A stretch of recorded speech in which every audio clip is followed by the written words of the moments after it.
الحمد لله رب العالمين الرحمن الرحيم مالك يوم الدين إياك نعبد وإياك نستعين اهدنا الصراط المستقيم صراط الذين أنعمت عليهم غير المغضوب عليهم ولا الضالين آمين. بسم الله الرحمن الرحيم. السلام عليكم ورحمة الله تعالى وبركاته. الحمد لله نحمده ونستهديه ونستغفره ونعوذ بالله من شرور أنفسنا ومن سيئات أعمالنا. من يهد الله فلا مضل له ومن يضلله فلا هادي له. أشهد أن لا إله إلا الله وحده لا شريك له وأشهد أن محمدا عبده ورسوله. اللهم صل وسلم على سيدنا محمد وعلى آله وصحبه أجمعين. سبحانك لا علم لنا إلا ما علمتنا إنك أنت العليم الحكيم ولا حول ولا قوة إلا بالله العلي العظيم. أما بعد فيا عباد الله اتقوا الله أوصيكم ونفسي بتقوى الله وطاعته لعلكم تفلحون. Alhamdulillah kita dapat bersama-sama pada kesempatan ini sambungan kita daripada kitab At-Tawdih Al-Idah fi Manasik Al-Hajj wal Umrah pada halaman yang ke-48, dan kita berada pada adab-adab yang seterusnya, persiapan kita sebelum kita melakukan perjalanan ibadah haji dan juga umrah. Okey, kita masuk fasal yang seterusnya ini. Qala al-musannifu rahimahullah wa nafa'ana bi'ulumihi fid dharain amin. Daripada perkara yang sangat digalakkan ialah berwasiat atau menyampaikan nasihat. Jadi antara perkara keperluan persiapan kita sebelum kita meninggalkan tanah air, maka kita digalakkan untuk berwasiat. Apa makna wasiat ni? Wasiat dari sudut bahasa, tuan-tuan boleh tengok muka surat 81, di belakang tu ada nota hujung, nota hujung, tapi nombor nota dia tu tak apa nak betul, 89, kalau ikut di sini dia tulis 88 tapi dia punya nota bilangan dia tu ialah 88. Menurut bahasa, wasiat bermaksud sambung atau pesanan. Ini makna kalimat ataupun lurah dari sudut lurah bahasa. Wasiat itu maksudnya sambung dan juga ataupun pesanan. Manakala menurut syarak pula, wasiat ialah sedekah hak milik harta yang hanya dilaksanakan selepas kematian. Sedekah sebegini dinamakan wasiat kerana selepas kematian pewasiat masih lagi menerima hasil amalan baik di dunia. Jadi wasiat ni ada dua, satu wasiat yang berbentuk harta peninggalan, satu lagi wasiat yang berbentuk pesanan. Sebab tu dalam hadis-hadis Nabi SAW ada juga riwayat para sahabat meminta wasiat daripada Nabi. Ausini ya Rasulullah, wasiatkanlah aku ya Rasulullah. Maka selalunya Nabi berwasiat, usikum bittaqwallah. Dalam khutbah pun selalu disebut dalam bahasa Arab, usikum bittaqwallah, aku berwasiat kepada kamu supaya bertakwa kepada Allah Subhanahu wa taala. Dapat ganjaran tak? Dapat. Man dalla ala khairin kafa'ilih. Siapa yang menunjuk kepada kebaikan, maka dia dapat pahala seumpama orang yang melakukan. Sebab tu wasiat takwa juga termasuk daripada kalimat yang kita definisikan tadi, bukan hanya berbentuk wang ringgit ataupun harta yang tinggalkan, kemudian kita berpesan kepada orang yang hidup selepas daripada itu supaya menggunakan harta peninggalan kita dengan baik. Dan wasiat ini memang ada di dalam syariat sebelum Allah Subhanahu wa taala turunkan ayat berkenaan dengan faraid. Sebelum faraid, adanya arahan untuk berwasiat. Ya ayyuhallazina amanu kutiba alaikum ayat dalam surah Al-Baqarah tu, Allahumma salli ala sayyidina Muhammad. Tak mari dia punya kepala ada hujung ni. Tak ingat dah. Kan? Tapi ada di dalam surah tu berkenaan dengan ayat itulah yang diturunkan dahulu sebelum daripada ayat berkenaan dengan faraid. Dalam juzuk yang kelima, keempat kita jumpa ayat dalam surah An-Nisa, banyak ceritakan tentang faraid, pembahagian dan sebagainya. Jadi salah satu daripada amalan sunnah dan sunat, dah ada ayat faraid tu, maknanya kalau kita tak wasiat pun tak jadi satu kemestian lah. Tapi kalau ikut ayat asalnya, sebelum turun faraid tu, maka kita mesti berwasiat dulu, supaya tak timbul kekeliruan kepada orang yang kita tinggalkan. Kalau ada harta ni macam mana lepas tu, nak diagihkan kepada siapa. Jadi Allah Ta'ala turunkan ayat faraid untuk memudahkan bagi orang yang mati, mungkin waktu dia hidup tak sempat untuk dia membahagikan harta dia tu, maka diikutlah dengan hukum faraid yang telah ditetapkan oleh Allah Subhanahu Wa Taala. Baik, jadi antara amalan yang disunatkan kita ni pasal apa? Sebab dia untuk memudahkan kita. Dan pergi haji ni kita kena bayangkan yang kita pergi mungkin takkan kembali. Pergi bermusafir tu takkan balik dah. Kalau balik tu alhamdulillah, tapi lepas balik tu cabaran lagi besar lah. Maksud cabaran pernah kita sebutkan juga dulu, iaitu memang kita buat haji, ibadah haji ni mudah, tapi nak mengekalkan kebaikan-kebaikan yang kita boleh dapat dalam ibadah itu susah. Sebab jaminan daripada Nabi SAW tentang kedudukan haji yang mabrur ni cukup tinggi. Al-hajjul mabrur laisa lahu jazaa'u illa al-jannah. Haji mabrur ni tidak ada balasan yang lebih hebat, tak ada dah bandingan dia, melainkan syurga Allah Subhanahu Wa Taala di akhirat. Maknanya hak dunia ni tak boleh nak bayar lah, melainkan yang terbaiknya di akhirat besok ni adalah syurga Allah Subhanahu Wa Taala. Itu jaminan Allah Subhanahu Wa Taala melalui lisan Nabi SAW bagi orang yang mampu menjaga kebaikan-kebaikan daripada ibadah haji dan pengajaran yang dia dapat daripada tarbiyah haji. Tarbiyah haji. Sebab tu orang sebut haji mabrur. Umrah mabrur ke apa? Umrah selalunya dikaitkan dengan tadabbur. Umrah tu tadabbur. Kita mengambil pengajaran daripada amalan umrah, manakala haji itu adalah kemuncaknya ialah mabrur. Itu yang disebut sebagai yang diterima, yang diterima dan diberikan kebaikan oleh Allah Subhanahu Wa Taala. Jadi sebab itu kita pergi haji ni, salah satunya kita kena ingatlah bahawasanya kita ni pergi mengharapkan Allah Ta'ala terima kita dengan sepenuh hati. Kalau kita balik, itu satu kelebihan nikmat Allah Ta'ala bagi, tapi cabaran besar. Kita sebut tadi, cabaran dia besar untuk mengekalkan kebaikan-kebaikan yang Allah Ta'ala telah sediakan dalam perjalanan itu kepada kita. Sebab itu kita kena faham betul-betul ya tuan-tuan.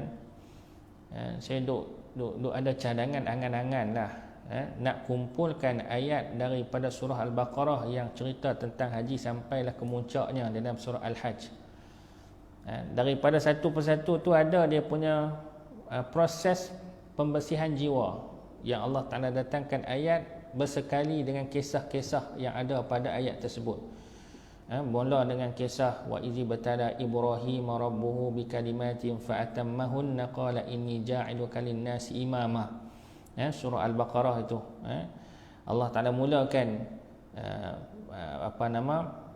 perjalanan ibadah itu dengan dikisahkan kisah Nabi Allah Ibrahim, bagaimana Allah Ta'ala telah memberikan Nabi Allah Ibrahim ibtila, ujian. Ujian bermula dengan ditinggalkan anak, isteri. Kemudian Allah Ta'ala perintahkan untuk bersihkan kawasan Kaabah itu untuk dijadikan masjid. Kemudian didatangkan pula arahan untuk sembelih anak. Itu semua Allah Ta'ala rakamkan di dalam Al-Quran. Dan perjalanan cukup cantik kalau kita hayati daripada permulaan dia sampailah pelaksanaan dia. dan kemuncaknya di dalam surah Haji Al-Hajj Allah Subhanahu Wa Taala sebut. Kat setahun dah doa angan tak jadi lagi. InsyaAllah tuan-tuan doalah mudah-mudahan sempat buat dan boleh tinggalkan sebagai satu amal jariah lah, khususnya bagi para jemaah yang nak pergi, kerana kita sangat-sangat memerlukan penghayatan itu. Kalau tidak, haji ni kita anggap benda tu simple sangat, macam tak ada apa. Memang tak ada apa pun kan. Sebab ibadah haji kalau kita belajar tak perlu kitab tebal ni pun. Tapi Imam Nawawi cuba mengumpulkan hikmah, kebaikan dan juga apa perkara yang perlu kita buat persiapan supaya kemuncak kesempurnaan yang dijamin syurga itu betul-betul dapat kat kita. Betul-betul dapat. Bukan hanya pelaksanaannya saja, tetapi pengajaran sepanjang perjalanan, bermula daripada persiapan sebelum kita nak pergi sampai dah kita mati sebenarnya. Bukan kembali semula. Kalau balik takut balik jadi macam asal balik. Duduk dalam 3 bulan dia boleh tahan. Lepas tu balik asal. Pimai-pimai tahun tu lah. Tak ada perubahan. Yang ada berubah hanya bentuk pakaian kita mungkin, tapi akhlak mungkin sama ataupun lebih teruk daripada sebelumnya. Itu yang kita takut. Sebab tu Allah Ta'ala telah sediakan satu proses pembersihan jiwa, bukan saja pembersihan luaran, tetapi dalaman yang Allah Ta'ala tekankan melalui peristiwa-peristiwa dan perintah Allah Ta'ala kepada Nabi Allah Ibrahim, yang kita jadikan dia tu sebagai doa yang Allah Ta'ala suruh kita jadikan ikutan tu. Dalam tahiyat pun kita duk baca kan, yang kita selawat Ibrahimiyah, bersekali dengan selawat Nabi kita selawatkan juga kepada Nabi Allah Ibrahim alaihissalam. Itu kelebihan-kelebihan yang Allah Ta'ala berikan sebagai satu bentuk pengajaran kepada kita untuk kita melihat haji itu adalah suatu bentuk tarbiyah yang begitu sempurna.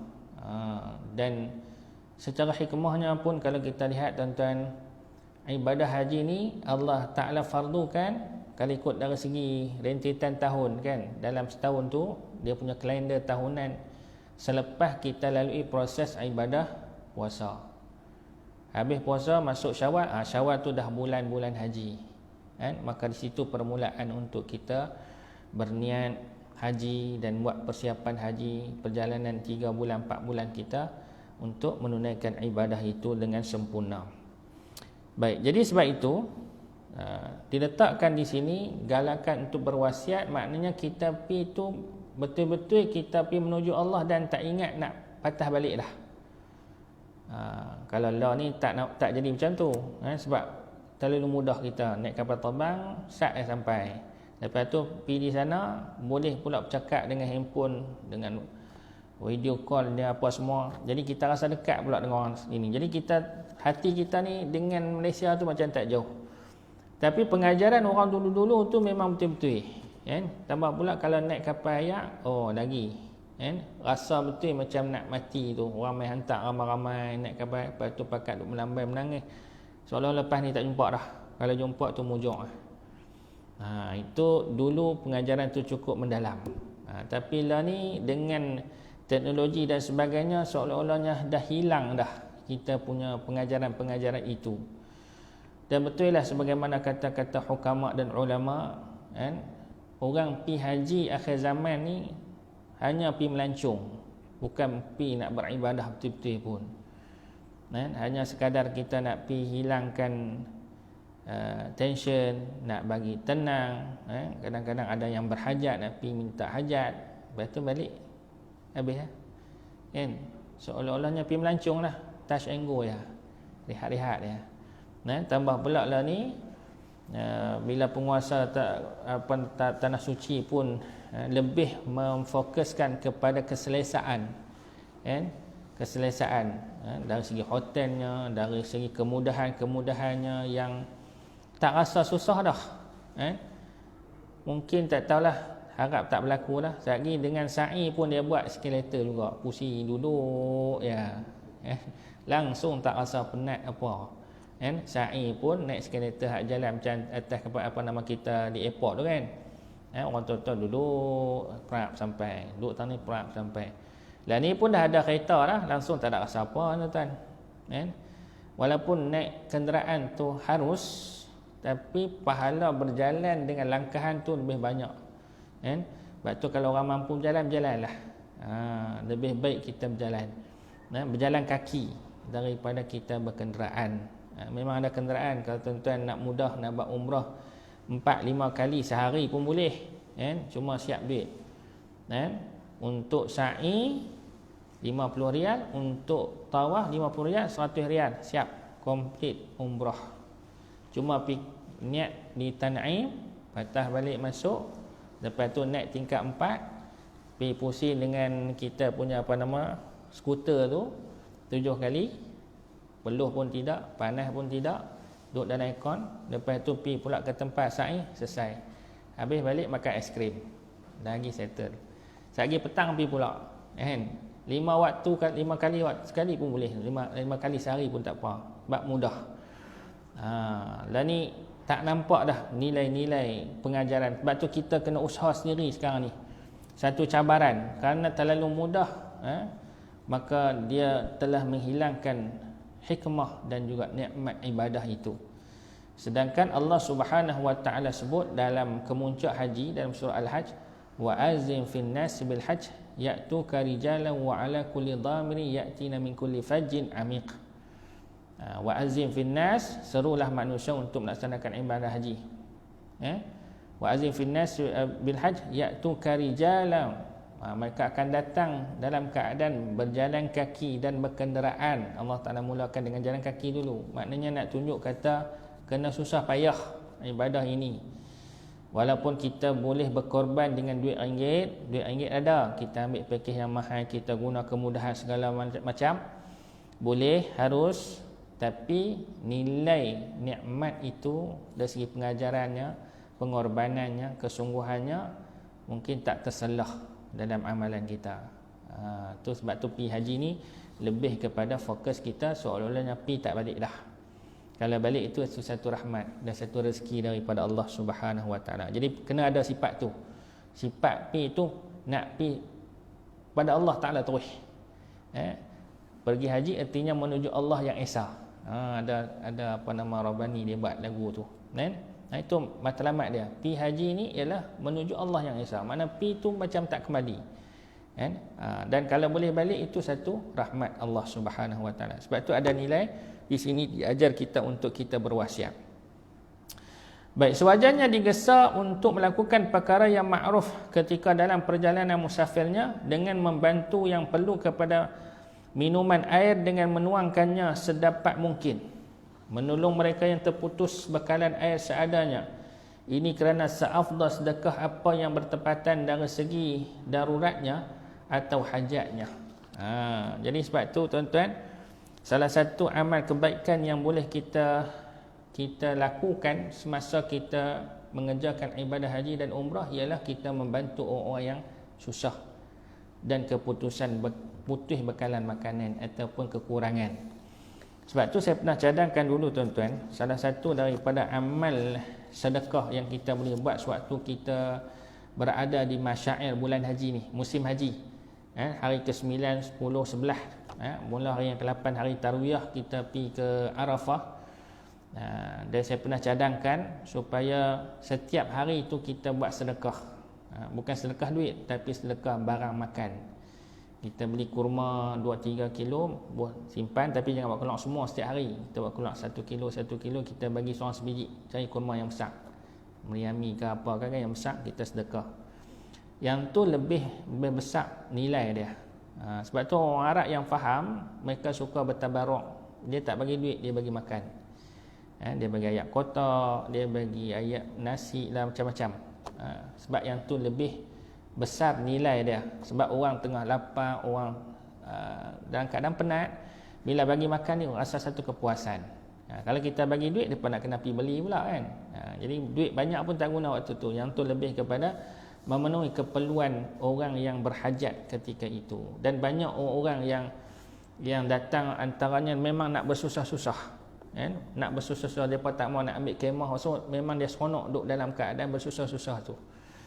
Sebab tu pengalaman saya pergi haji awal-awal waktu kuat dululah, waktu tak kahwin lagi, waktu umur pun baru 26, 27 macam tu kan. Dua kali pi 26 sekali, 28 sekali umur pi. Waktu tu masih kuat lagi lah. Dan kita ambil melalui muasasah, tapi kita tak ambil kemah-kemah yang muasasah sediakan. Sebab kalau masuk tu ada kena bayaran lagi lah. Masa tu pi dalam keadaan student, 2,000 saja dia punya kos. 2,000 saja. Kos waktu tu daripada Mesir lah, bukan daripada Malaysia. 2,000 saja untuk keseluruhan ground, dengan bayaran rusum dia adalah bayaran kepada muasasah dia untuk kita dapatkan tempat di Arafah, di Mina, tempat-tempat yang khusus yang dipersediakan. Jadi memang dalam keadaan yang kita bukan boleh bawa bekalan banyak-banyak, beg satu tu untuk galah. Dan alhamdulillah sepanjang perjalanan tu orang sediakan air, makan. Jadi kalau kata kita jenis ikut sabil ni, dia ada jalan dia tentu, memang banyak yang kita dapat checkpoint orang bagi makanan kat situ. Dan memang orang suka bertabaruk. Kerana pahala dia pun nampak. Kalau orang jenis ngaji dia nampak kelebihan yang Allah Ta'ala beri itu. Seafdal amalan ialah bersedekah dengan memberi makan. Jadi kalau tuan-tuan pergi haji ataupun umrah, amalkanlah macam tu. Tak perlu bagi duit, beli benda, sedekah. Dan ada syarikat-syarikat yang saya bawa, mereka cuba anjurkan, galakkan kepada jemaah. Ada satu hari petang, mereka pakai kumpul-kumpul, tapi beli barang. Pergi beli dekat supermarket buah dalam plastik dia siap. Lepas tu keluar tu kita bagi. Belajar untuk kita memberi. Dan memang kita akan nampak ada orang yang susah-susah betul. Jenis mai daripada India, dia mai sehelai sepinggang, makan pun mengharap sumbangan orang. Jadi dengan cara itu dia lebih memberi manfaat dan kita akan rasa insaf. Bila kita ada kemampuan untuk memberi, ada orang yang bila dia terima tu sampai ada yang peluk kita pun ada, walaupun dapat hanya sebiji kurma saja, sebab dia sangat menghargai pada waktu itu. Dan doa waktu itu cukup makbul sebenarnya. Dia doa kat kita, kebaikan untuk kita, murah rezeki dan sebagainya. Itu amalan-amalan yang perlu kita garap dan lakukan. Bermula daripada perjalanan kita, keluar rumah. Lalunya keluar rumah sedekah kita, tapi sebenarnya yang terbaik kita yang memulakan untuk sedekah kepada orang. Dan kita kena rajin untuk berbelanja. Sebab tu kalau kita pergi Mekah, kena ada pula simpanan untuk kita nak habiskan duit ni. Duit ni tujuannya untuk bersedekah. Kita kena buat perancangan itu. Bukan untuk nak beli barang-barang kita nak bawa balik, tapi niat untuk kita nak bersedekah dan berkebajikan di sana. Sebab satu kebaikan yang kita buat bukan 10 kali ganda, 100,000 kali ganda yang akan diberikan balasan oleh Allah Subhanahu Wa Taala. Sebab tu Allah Taala sebut dalam ayat berkenaan dengan suruh kita buat baik ni, faman farada fihinna al-hajja fala rafasa wala fusuqa wala jidala fil hajj wa ma taf'alu min khairin ya'lamu Allah. Apa saja kebaikan yang kamu buat, Allah Taala sangat mengetahuinya. Sebab tu jadilah orang yang pemurah kat sana, tuan-tuan. Jangan tunggu orang minta. Kalau kita beli pun, ingat kawan-kawan kita mungkin di bilik kita ke, ahli keluarga kita kan, kita beli lebih. Beli ni ingat kawan, bagi sama, bagi lebih, ataupun berkongsilah makan dengan kawan-kawan. Kerana itu salah satu daripada nilai-nilai kebaikan yang Allah Ta'ala akan murahkan rezeki kita selepas daripada itu, insya-Allah. Itu menolong mereka yang terputus bekalan air seadanya. Ini kerana seafdal sedekah apa yang bertepatan dari segi daruratnya. Darurat ni maksudnya bila di Mekah ni orang sangat lapar. Itu. Kita pun duduk sana makan kuat, tuan-tuan. Tapi tak gemuk juga, tak apa, sebab sana banyak berjalan. Dari hotel berjalan ke masjid. Lepas tu jalan, kita selalu gunakan kedrat kita. Tambah pula bila kita rajin berumrah, lagi banyak kita berjalan. Maka sebab tu kita sangat memerlukan makanan waktu tu. Atau hajatnya. Kelebihan melakukan sedekah dan perkara ma'ruf di dalam perjalanan ke Mekah dengan sebab 4 perkara. Jadi pasal apa kita kena banyak melakukan kebaikan? Wa may kita baca tadi, siapa yang buat kebaikan, Allah Taala Maha mengetahui. Walaupun sekecil-kecil kebaikan yang kita lakukan. Kalau kita tak mampu nak buat, apa yang sekecil-kecil yang kita mampu buat, kita doa. Ya Allah, aku tak mampu nak tolong dia. Ya Allah, datangkanlah siapa-siapa yang boleh tolong dia, ya Allah. Ataupun kita minta panggil orang, mai tolong Ustaz, saya tak mampu nak tolong, tengok Ustaz kawan ni apa pasal ni. Jadi sekurang-kurang kebaikan yang kita boleh lepaskan keperluan dan hajat orang, itu antara kebaikan kelebihan yang digalakkan untuk kita lakukan. Dan Imam An-Nawawi menyebutkan ada 4 perkara kenapa kita sangat perlu untuk melakukan sedekah dan benda-benda makruf. Yang pertama dia kata, ni pengalaman dia, pengamatan dia. Yang pertama, keperluannya lebih mendasar. Sebab waktu musafir ni masing-masing ada hajat yang nak sesuatu tapi mungkin tak dapat. Yalah, masa musafir ni bukan kita selesa, dalam keadaan tak selesa, maka banyak benda-benda yang kita perlukan pertolongan orang. Jadi maknanya salah satu daripada kita kena, kalau ada kemampuan kita tolong, sebab keadaan itu sangat memerlukan. Ramai orang sangat memerlukan pertolongan orang lain. Yang kedua, tiada negeri tempat dia bergantung. Sebab dia dah pergi ke Mekah ni, dia bukan negeri dia sendiri dah. Jadi tempat orang. Jadi tempat orang ni tak tahu nak minta kat siapa. Jadi bila kita pergi tempat orang ni, kita tempat asing. Kalau tempat kita sakit, kita tahu nak pergi tak mana, siapa yang kita nak jumpa. Tapi bila kita pergi tempat orang, tempat yang asing dan kita mungkin tak kenal siapa, maka dia adalah satu kesukaran. Jadi kalau kita nampak orang yang terpinga-pinga nak minta bantuan, kita pergi tolong, maka dia akan anggap kita ni seumpama malaikat yang datang. Sebab tu orang dok kata malaikat mai tolong apa semua. Sebenarnya Allah Ta'ala lembutkan hati seseorang yang dia mencari kebaikan, maka dia akan rasa untuk mudah menolong, memberi bantuan dan pertolongan kepada orang. Itu dia tuan-tuan. Hati manusia yang umpama malaikat. Maksud sebab di situ orang sangat berhajat. Yang ketiga, mujahadah nafsu, kerana sayangkan sesuatu dengan takut luput keperluan. Jadi salah satu lagi kenapa kita perlu bersedekah dan buat perkara makruf adalah untuk mendidik kita. Tadi hak 2 perkara tu melibatkan orang lain yang sangat perlu. Tapi yang 2 ni pula ialah bersifat kepada diri kita sendiri.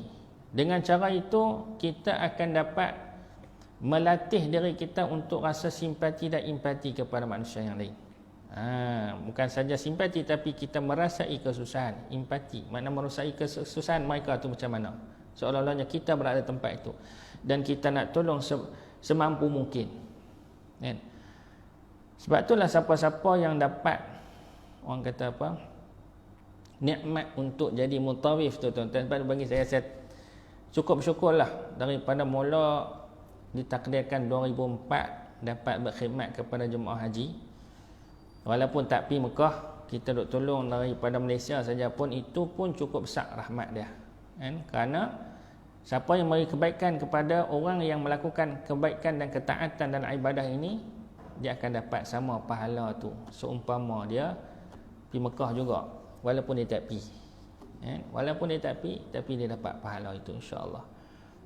Tu saya tak tinggalkan. Kalau kata ada peluang, walaupun kena pergi hantar jemaah tengah malam ke, biasanya kalau musim haji, ada jadual-jadual yang dia susun, untuk kita buat pelepasan, bagi taklimat, bagi nasihat yang terakhir kepada jemaah sebelum pergi ke Mekah. Tengah malam pukul 2 pagi apa semua, tak apa, kita demi Allah, walaupun sebenarnya tak ada lah, bukan ada sangat dia punya, kadang-kadang tak dapat pun, walaupun ada boleh kelim ke apakah, kita tak nampak yang tu. Kita nampak hak Allah Ta'ala nak bagi tu. Pasal kita tak dapat pergi setiap tahun, tapi sekurang-kurangnya bila kita boleh membantu untuk orang yang nak pergi setiap tahun ni, maka kita harapkan dapat kebaikan di situ. Dan di situ akan kita dapat develop kita punya keyakinan, mujahadah nafsu kita, untuk kita, orang kata apa, ambil balik semangat ruh haji tu. Sebab nak ngekalkan ibadah tu bukan senang. Nak mengekalkan semangat yang mana kita pernah dapat waktu kita dah buat haji tu, susah payah tu, bukan senang. Pi baru dapat rasa. Tapi sekurang-kurangnya bila kita membantu orang, maka kita akan dapat kebaikan, kan? Dan kita tinggallah kepentingan-kepentingan kita demi untuk memberi kemudahan kepada orang. Siapa yang kita layan tu tuan-tuan? Duyufur Rahman, tetamu Tuhan yang Maha Pemurah. Itu dia, besar rahmat dia tu. Jadi kalau siapa dapat jadi mutawif ke apakah, itu besar rahmat. Cuma jaga niat lah. Ni pun susah juga nak jaga niat ni. Sebab kadang-kadang jadi mutawif ni Allah Ta'ala bagi rezeki tu Masya Allah kan? Dia mai tak disangka-sangka duit tu kan? Kadang-kadang orang nak sedekah dia duk nampak tak bagi kat orang lain, kat mutawif je lah. Sebab nampak banyak tolong dia kan? Dia nak bagi. Sebenarnya kita tak minta, tapi yang tu cabaran kepada kita pula. Kadang-kadang bila kita dah buat tu dah dapat banyak, hilang pula matlamat redha Allah. Niat kita nak ikhlas tu mungkin hilang kat situ. Sebab tu cabaran juga. Kalau kata kita duk buat package ke apakah, mula-mula betul tapi bila dah Allah Ta'ala uji dengan kelabaan, laba maknanya dengan keberuntungan, untung buat kerja haji ni. Sebab tu mai Covid ni barulah kawan-kawan yang duk buat dulu untung berjuta-juta, kena mai sup tak ada langsung. Tu Allah Ta'ala uji juga tuan-tuan. Allah Ta'ala uji juga supaya perbetul balik niat-niat kita untuk menyantuni duyufur rahman ni. Rezeki tu bukan mai daripada depa tapi daripada Allah Subhanahu Wa Taala. Jangan kita pesongkan niat kita tu lain selain daripada Allah Subhanahu Wa Taala. Baik, itu yang ketiga. Kata Imam An-Nawawi rahimahullah, kenapa kita perlu melakukan kebaikan dalam bentuk sedekah dan amal makruf ni. Yang keempat, memberi bantuan kepada mereka yang menuju ke Baitullah. Jadi yang kita duk cerita tentang mutawif tadi ni. Dan kalau kita ada orang kata jemputan awal lah, macam sahabat-sahabat kita mungkin tak sampai umur 50-an apa semua lagi dapat pi. Jadi jangan kita pentingkan diri sendiri sangat. Kadang-kadang ada kawan-kawan kita ni dia pi masjid awal, tinggal orang yang dalam bilik dia ada orang tua sakit ke apa, tak tolong bantu. Dia kira dia yang nak pi awal sembahyang, duk sah paling awal lah, bobot duk balik duk cerita, sedangkan kawan duk dalam bilik tak boleh nak pi. Dia tak bantu pun, sakit dan sebagainya. Sebenarnya kalau Allah Ta'ala izinkan untuk kita pi dalam keadaan kita masih lagi kuat, itu satu peluang untuk kita nak bantu. Walaupun mungkin kita terlewat sembahyang jemaah, tapi kita bantu orang yang mungkin nak salat juga berjemaah ni, dia dah mai jauh-jauh ni. Walaupun kita hanya mampu untuk tolak dia depan pintu masjid lah, mayang takat tu yang boleh pakai kursi roda, tak boleh masuk dalam, kita pun teman orang tua tu kat situ, tetap dapat pahala yang besar. Jangan kita tinggalkan. Kadang-kadang ada juga orang yang duk teman pak dia ke mak dia, dia tinggal mak dengan pak dia tu ke orang lain, ahli bilik, yang dia tu duk pulun, duk pergi sembahyang di masjid dan sebagainya, buat umrah berkali-kali. Tapi orang tua ni tak pernah tanya apa dia keperluan, sakit, makan ke apakah. Itu sebenarnya ujian Allah Ta'ala. Sebenarnya bila kita duk pulun buat ibadat hanya pentingkan diri sendiri, sebenarnya yang tu pun Allah Ta'ala tak tengok. Sebab Allah Ta'ala nak menilai kebaikan kita yang kita lakukan dengan orang lain tu, itu lebih besar. Memberi bantuan kepada orang lain tu, itu lebih utama yang Allah Ta'ala nak menilai. Sebab tu dalam ayat yang kita sebut tadi, faman farada fihinnal hajja fala rafasa fal usuq qala jidal fil hajj wa ma taf'alu min khairin ya'lamullah. Apa saja kebaikan yang kamu buat, Allah Ta'ala Maha mengetahui dan dia pasti akan memberi kebaikan itu. Tapi kalau ada peluang kebaikan di depan kita tinggal, maka kita telah meninggalkan satu bentuk kebaikan dan kelabaan yang Allah Ta'ala nak bagi. Pahala yang banyak tu kita tinggal, tak mau ambil. Kita duk pulun hak yang kita sangka dapat banyak, walhal benda tu tak dapat. Sebab mungkin kita balik dengan kebanggaan, duk bangga. Cerita boleh dapat depan lah, dapat tengok Tok Imam lah, dapat duk belakang Tok Imam lah, dapat cium Hajar Aswad lah. Yang tu saja yang dibanggakan, sedangkan ada lagi keperluan yang kita boleh dapat kebaikan dengan kita memberi bantuan kepada orang lain, kita tinggal. Sebenarnya kita rugi. Dalam bab tu kita rugi untuk mendapat kebaikan daripada Allah Subhanahu Wa Taala. Baik tuan-tuan, insya-Allah kita sambung lagi dengan izin Allah. Ini dah nak masuk dah, dah penghujung dalam bab yang pertama ni berkenaan dengan adab-adab. Insya-Allah nanti kita akan go through kepada bab yang seterusnya berkenaan dengan haji itu sendiri, daripada rukun-rukun dan sebagainya yang akan kita bincangkan secara lebih detail insya-Allah. Wallahu alam. Aqulu qali hadza wa astaghfirullah wa billahi taufiq wal hidayah. Wassalamualaikum warahmatullahi taala wabarakatuh. Bismillahirrahmanirrahim. Alhamdulillahirabbil alamin wassalatu wassalamu ala asyrafil anbiya'i wal mursalin wa ala alihi wa sahbihi ajma'in. Allahumma faqihna fid din wa 'allimna ta'wil wahdina ala siratikal mustaqim. Allahumma arhamna bil Qur'an waj'alhu lana imama wa nuran wa huda wa rahmah. Allahumma dzakkirna minhu ma nasina wa 'allimna minhu ma jahilna. Warzuqna tilawatahu ana al-laili wa tarafan nahar waj'alhu lana hujjatan ya rabbal alamin. Allahumma tahhir qulubana minan nifaq wa a'malana minal riya wa alsinatana minal kadzib wa 'amlana minal khiyanah. Allahumma khtimna bi husnil khatimah wa la takhtim 'alaina bi su'il khatimah.